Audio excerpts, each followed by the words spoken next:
You're drowning right now. Not in water, but in something far more deadly. The crushing weight of other people's expectations. Think about it. Your shoulders tense when you check your phone. Your stomach knots before speaking up in meetings. Your mind races with, what if they, before every decision. This isn't living. It's a slow death by 1,000 paper cuts of judgment. I discovered something buried in the writings of Michel de Montaigne that changed everything for me. A philosopher from centuries ago who somehow saw right through our modern misery. His message? The moment you stop caring about external validation, everything falls into place. But not in the way you think. Because here's the truth, no one tells you.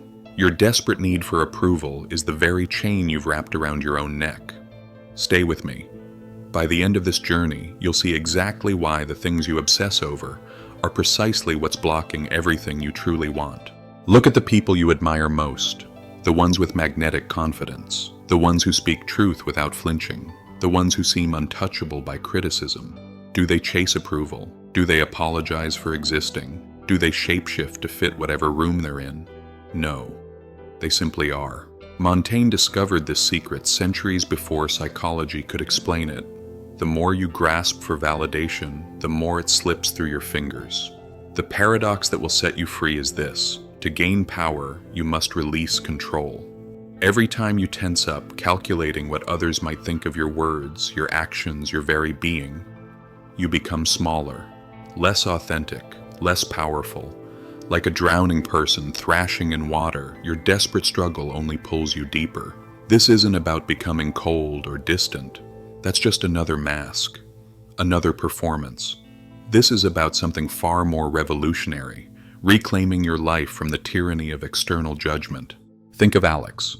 By 32, he had everything society told him to want. The prestigious job, the perfect relationship, the enviable apartment. He was, by all accounts, winning. So why did he wake up every morning with a knot in his stomach that wouldn't go away? Because beneath the accolades and achievements, a voice whispered, if they really knew you, they'd reject you. So he worked harder, achieved more, added layers to his mask until he couldn't feel his own face anymore. Then it all crumbled. The project failure. The relationship ending with those cutting words. I don't even know who you are anymore. For 3 days, Alex didn't leave his apartment, didn't answer calls. The world had stopped caring about his performance. So he stopped performing. On the 4th morning, something shifted. He woke without the knot. For the first time in years, he moved through his day without rehearsing every interaction, without imagining judgment in every glance. He spoke in meetings without calculating the impact of every word. And people noticed, not because he was trying to impress them, but precisely because he wasn't. 6 months later, Alex was unrecognizable, not because he'd constructed a better mask, but because he'd finally removed it. Colleagues sought his opinion not because he performed confidence, but because he embodied presence. His work improved not from striving harder, but from creating from a place of freedom rather than fear. What changed? He stopped watering the weeds. Your life is a garden. For years you've been frantically watering weeds, other people's expectations, impossible standards, fears of judgment. These weeds have choked the soil, leaving no room for what you truly want to grow. Every minute spent worrying about how you're perceived is a minute stolen from what makes you come alive. Every ounce of energy spent seeking validation is energy drained from pursuing what matters. Montaigne understood this at a time when conformity wasn't just expected, it was often enforced by law. Yet he dared to write, "The greatest thing in the world is to know how to belong to oneself, to belong to yourself." Can you even imagine? What would tomorrow look like if you belonged fully to yourself? If you stopped exhausting yourself by playing roles designed to please others?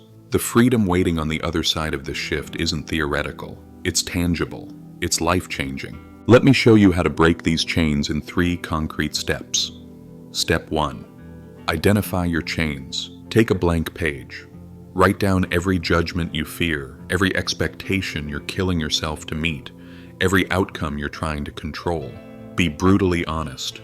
What are you exhausting yourself over that won't matter in 5 years? Now draw a line through each item and write, "Not mine to carry." At work, notice when you're overthinking an email for an hour that would take 5 minutes if you weren't imagining every possible interpretation. In relationships, recognize when you're twisting yourself to fit someone else's idea of who you should be. Step 2. Practice small. Release. Start with 1 hour tomorrow, where you will not check social media, not seek validation, not worry about how you're being perceived. Feel how much energy returns to you in just 60 minutes of freedom. When criticism comes, and it will, respond with Montaigne's approach. That may be so. Not defensively, not with explanation. Simply acknowledge and move on, feeling the immediate lightness that comes from not taking on what isn't yours. Maria, a perfectionist manager, began letting her team present ideas without her corrections. By week 2, innovation had doubled, not despite her releasing control, but because of it. Step 3. Celebrate rupture. Stand before your mirror and speak aloud, "I belong to myself." Feel the power in reclaiming ownership of your worth from external sources. Then create a ritual for moments when you catch yourself seeking approval. Some snap a rubber band on their wrist. Others simply whisper "release" and visualize hands opening. The success isn't in never caring about external validation. It's in how quickly you return to your center when you notice yourself being pulled away. Within days of practicing these steps, you'll feel what one client called a strange lightness spreading through your body. Not because circumstances changed, but because you stopped absorbing every tension around you as your responsibility to fix. This is the first awakening, but there's a deeper level that few ever reach. Because not caring about external validation isn't the end of the journey, it's the beginning. When you stop exhausting yourself with the impossible task of controlling how others perceive you, something miraculous happens. Energy returns, clarity emerges, and a strange magnetism begins to surround you. People are drawn to those who are free, not because they're trying to be attractive, but because authentic humanity is the most compelling force on earth. Think about it. When someone speaks truth without flinching, don't you lean in? When someone moves through life unburdened by the weight of constant performance, don't you feel it? This is the strange alchemy Montaigne discovered. The less you need others' approval, the more naturally it comes to you. But here's where the path grows steep, and many turn back. Because to truly embody this freedom, you must confront the terrifying possibility that you've built your entire identity on shifting sand. Who are you when you stop performing? What remains when you strip away the masks you've worn for decades? Sarah faced this void after 20 years in a career she hated but excelled at. "If I'm not the successful executive," she asked, "then who am I?" The answer came not in words, but in the quiet space that opened when she stopped filling every moment with achievement. In that emptiness, she found herself drawing again, something she'd abandoned as impractical in college. 6 months later, her artwork began selling, not because she sought success, but because she created from authentic joy rather than desperate validation. This is the pattern I've seen hundreds of times. What you truly desire often comes precisely when you stop chasing it desperately. The relationship that feels easy rather than exhausting. The career opportunity that aligns with your genuine gifts rather than your performed competence. The inner peace that no external achievement could ever provide. But to reach this place, you must be willing to stand in the discomfort of not knowing who you are beyond the roles you've played. You must be willing to disappoint people who only loved the mask, not the person wearing it. You must be willing to fail publicly, to be misunderstood, to be rejected, and to remain steady in the knowledge that none of these things diminish your intrinsic worth. This is why Montaigne's philosophy feels so threatening, because it asks you to locate your value in something that cannot be taken away, your essential humanity, rather than in the fragile constructions of achievement, appearance, or approval. The world has convinced you that your worth must be earned, that you must perpetually prove your right to exist through productivity, perfection, and pleasing others. What if that's the greatest lie you've ever been told? What if you've been running on a hamster wheel, exhausting yourself to earn what was already yours from the beginning? Your worth isn't determined by your usefulness, by your productivity, by how well you meet expectations. Your worth is inherent, unearned, complete from the start. This is Montaigne's most radical message, one that still threatens the very foundations of a society built on conditional worth. You are enough, exactly as you are. Not when you get the promotion, not when you lose the weight, not when you find the relationship, not when everyone finally understands you. Right now, as is, without explanation or apology. Can you feel the difference between knowing this intellectually and embodying it in every cell? In the moments when you touch this truth, even fleetingly, something profound shifts.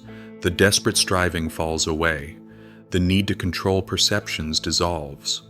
And in its place comes a quiet power that nothing external can shake. This is the freedom waiting on the other side of caring.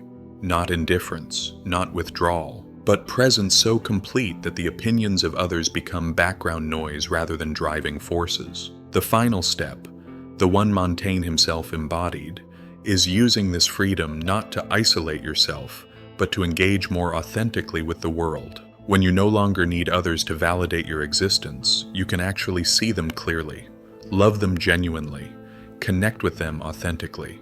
The greatest irony is this: releasing your grip on controlling how others perceive you actually improves every relationship in your life. Because people don't connect with performances, they connect with presence. They don't trust masks, they trust humanity, complete with imperfections, contradictions, and limitations. Every time you choose authenticity over approval seeking, you create space for others to do the same. Your freedom becomes an invitation. Your peace becomes contagious. This is how not caring transforms from a personal practice into a revolutionary act. In a world addicted to performance, choosing authenticity is radical. In a culture obsessed with optimization, embracing imperfection is subversive. In a society that commodifies human worth, declaring your inherent value is an act of rebellion. Montaigne knew this centuries ago, writing from his tower as wars of religion tore Europe apart. Today, in our hyper-connected yet profoundly isolated world, his message resonates with even greater urgency. The path is simple but not easy. Notice when you're seeking approval. Release what's not yours to carry. Return to your center. Repeat thousands of times if necessary, until freedom becomes your natural state.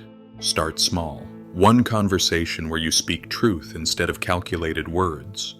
One decision based on inner alignment rather than external expectations. One moment of standing steady when criticism comes, neither defending nor collapsing. With each choice, the knot inside you will loosen, the masks will fall away, and what emerges will not be perfect. It will be real, not flawless, but finally authentically alive. This is Montaigne's gift across the centuries, the recognition that true freedom comes not from controlling the world around you, but from releasing the desperate need to control how that world perceives you. And in that release, that sweet surrender of the exhausting performance, everything you've been chasing will begin finding its way to you. Not because you've become more strategic, more perfect, more deserving, but because you've finally created space for life to flow through you unobstructed by fear. This is the power of not caring about what doesn't matter. This is the beginning of finally living.